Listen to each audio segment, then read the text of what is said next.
Bolo to koncom augusta, keď priestory nákupného centra v Košútoch ozdobila kovová socha patrona nášho mesta, svätého Martina.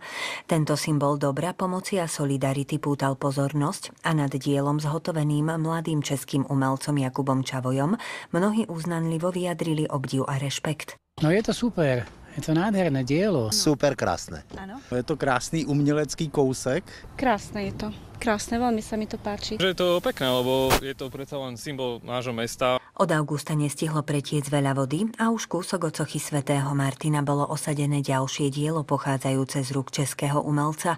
Tentoraz autenticky vystihujúce samotný priestor, do ktorého nakupujúci prichádzajú. Se udělala nákupní taška. To je právě návrh jakoby obchodního centra. Oni už tohle měli, ale měli to jenom čistě z plechu a chtěli to právě v tom stylu, jako je Martin, aby to hrálo dohromady, tak to mají v tom stylu, že to je vlastně napůl skládaný.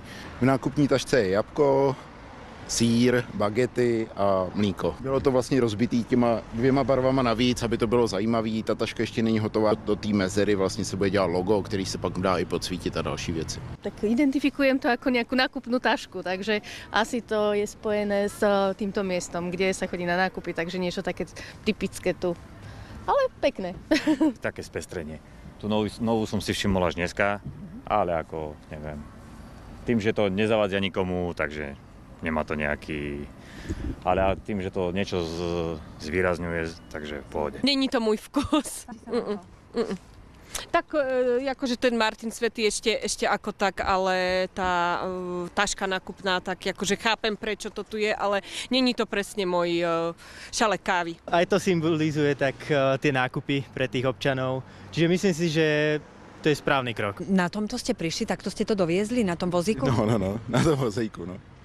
Tady to už je poslední vlastně věc, která se dá vést na tomhle vozejku, pak už váhově to nejde.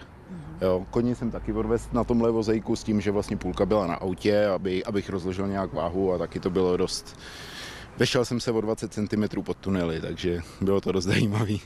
Okrem osadenia novej kovovej sochy, ktorú umelec tak ako každé svoje iné dielo vytvoril výlučne z recyklovaných diel aut a drobného šrotu, zároveň drobné detaily dokončil aj na soche svätého Martina, pričom Jakub Čavoj neskrýval radosť, že keď prišiel, všetko bolo na svojom mieste. Koně se měnil ten plášť, aby to odpovídalo vlastně té legendě, že to byl římský voják, který se vlastně dělil s tím žebrákem. Takže se to přelakovalo, aby ten plášť víc vyniknul, i ten efekt toho dělení toho pláště potom z druhé strany je to pak hezky vidět, jako, jak se dělí o ten plášť. Nebyl zničený, až překvapivě právě jsem jako koukal, že nebyl ani zrezlej, ani nějak poškozený a čekal jsem, jako, že to bude horší. No.